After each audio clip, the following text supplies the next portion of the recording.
And just like that, I am back. Thank you for joining me tonight. If you are joining me tonight, I know that it is Friday, okay? I know that it is payday, it is the weekend.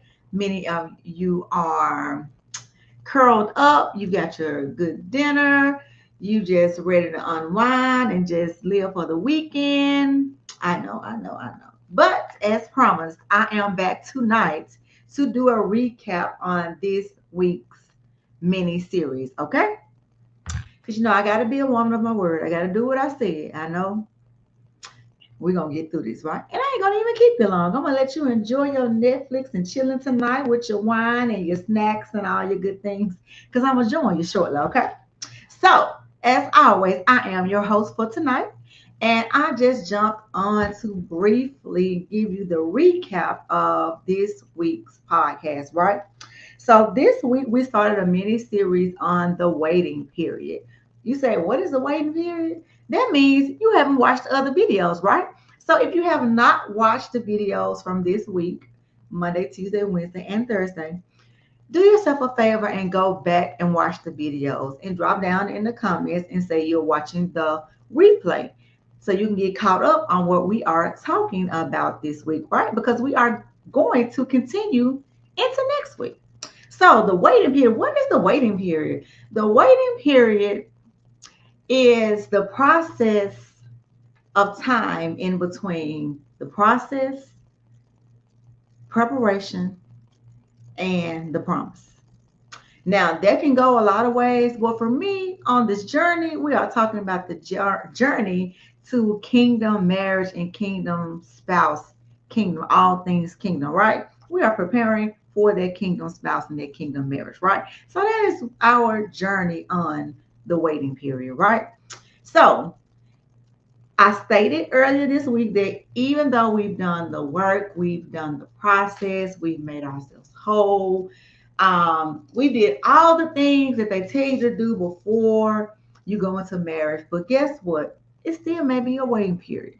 So the waiting period is where we have to continue to strengthen ourselves, continue to mold and shape and renew our minds. Because guess what? Even in the waiting period, sometimes we get weary. Sometimes we may be all right for months, maybe even years. And then something happens and it kind of throws you off of the good journey you was going on with the waiting period. You were all good and content. Now you're like looking at the clock like, Lord, what's going on? I thought you said what we doing, how we doing this, but our time is not God's time, right? God's timing is perfect and divine. Okay.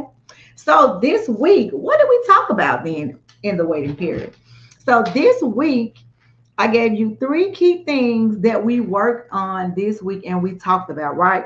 And the first thing was spiritual growth. Like, I can't say it enough for my spiritual growth.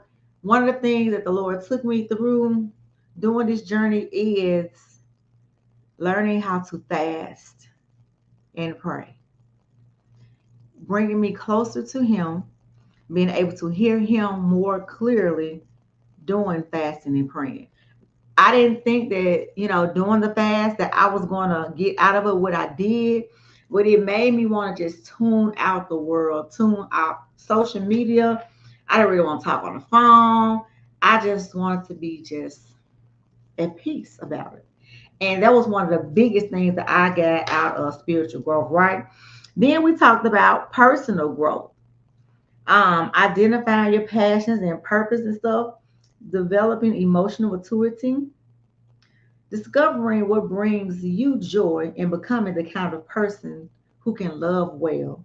And that kind of, we talked about, dealt with some of the things, underlining issues that we didn't really know was a part of. Like for me, it was some things in my family dynamics that I didn't know it affected me to this day and why it affected me. But during this journey, the Lord uncovered some things, and there were some deep things that I didn't even know why or how. But I'm glad because it showed me a different part of me. It gave me some more to work on because we're never finished working on ourselves, right? We always have time to work on ourselves, right? So that was a big thing with me with my personal growth, just personal relationships like within my family, and the biggest one for me was with my parents. Some things that affect, like I say, affected me now that I didn't understand why. I just knew certain things I didn't like, but I didn't know why. So I was told to see what my why is, why I didn't want to do something. And so that led me to uncover some things about myself that I didn't know were there, right? So then we talked about relational growth. And relational growth was still saying about teaching you patience in different relationships, whether it be a friendship, marriage. My mom always tell me all the time, you need more patience with me. You need more patience. But it's like it be just getting real short sometimes. So the Lord, I mean, every time I would get mad about something, the Lord would say, love is patience, fruits of the spirit. And patience is one of those things that just it's a continued work. Like, I don't know if you ever get it, but you do calm down and not be as anxious in different situations, and especially in the waiting period. Like I said, sometimes you will be okay. Sometimes you will be anxious because you want it, you desire it, and sometimes you always, well, I used to say just take the desire away, but God's like, no, I'm not going to take the desire away because that's what I put in you to desire. You said that I will give you the desires of your heart. So I'm giving you that to desire. It's just not time yet. It's just there's still things that I need to work on you and them and everything else. So the desire is going to stay there. So you just learn how to work around it and just continue to do the work and don't focus on it, right? And like the waiting season is also a time, like I said, for us to be content. Not saying that we okay, it's never gonna happen. No, we're saying we are okay right now with where we are because it's temporary. To everything is a time and a season, okay? So your time and your season is coming. And that is why I am here sharing my journey with you as we journey on to new seasons. Hmm. By the end of this year, who knows what would happen in our lives. Okay. So we is journeying through it to see, right? So then we wrapped it up with divine timing. Some people like to say, oh, there was a coincidence. This happened, that happened. Listen, I don't believe in coincidence anymore. I believe that was God ordained. There was a God wink. There was something that God did because no such thing as incidents, right? Coincidence, right? That was a God thing, okay? And divine timing is just when things happen in God's timing, in God's aligning, not ours. And that even goes into like perfectly timed opportunities. You might meet somebody, get a job, something that happened, you be like, oh, that was, I just thinking about you. Like I was in the restaurant yesterday, and one of my friends on Facebook, I was thinking about her yesterday morning. And guess what? Yesterday afternoon, I looked up and I was at lunch and she was walking through the door waving at me. I was like, okay, God. So we ended up having a great conversation and we talked about some things. And apparently, God confirmed some things to her through me that, of course, I didn't know. I just was talking. But I don't feel like there was a coincidence. I feel like there was something that God ordained for us to meet at that time because He showed me her face that morning, and a couple of hours later, she was walking through the door. That's not a coincidence. That's God ordained, okay? And I believe in those. And we did talk about this, but it has, even with divine timing, how God closed doors as protection. And a lot of time when God closes doors, it's a big one because sometimes we feel like, why? What happened? What did I do wrong? Why is this happening?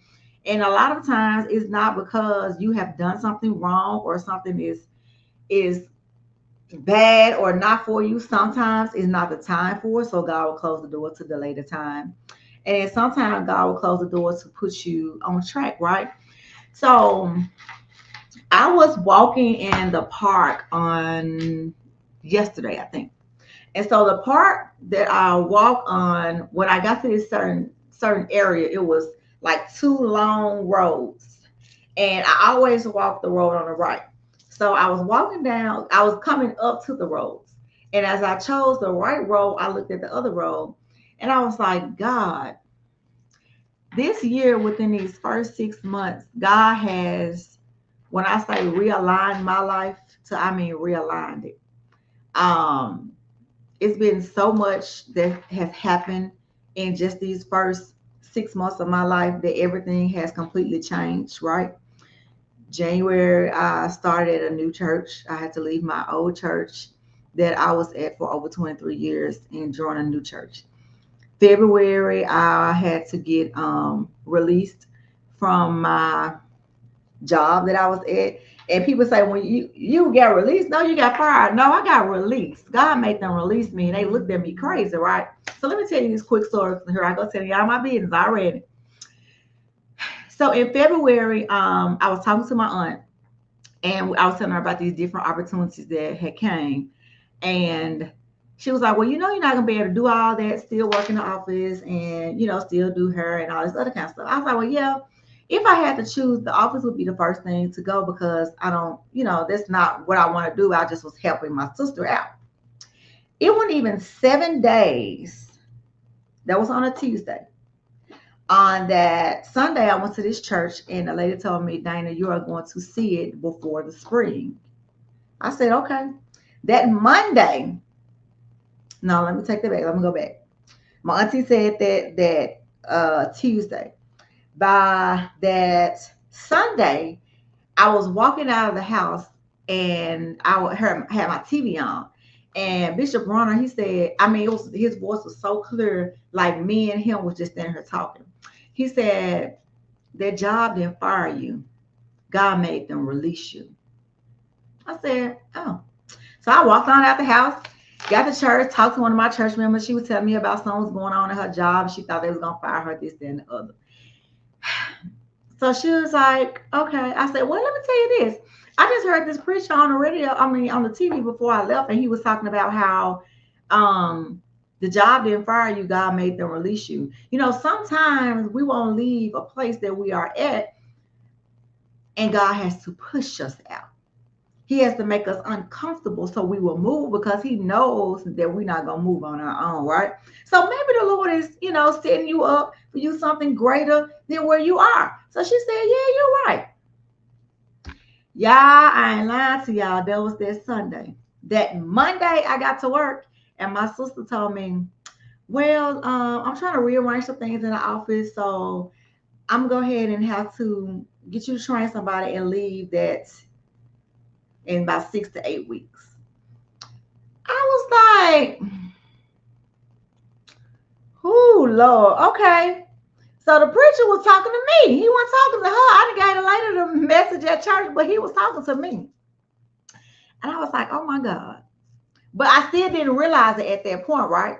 So as the week went on, things changed to where instead of 6 to 8 weeks, I had 1 week.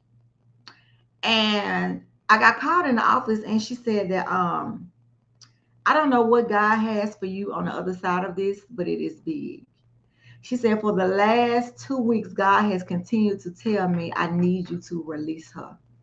You got to release her." And I said, "What?" I said, "I just listened to this man on TV, and he said God didn't fire you from that job. He made the job release you." Did y'all just hear what I said?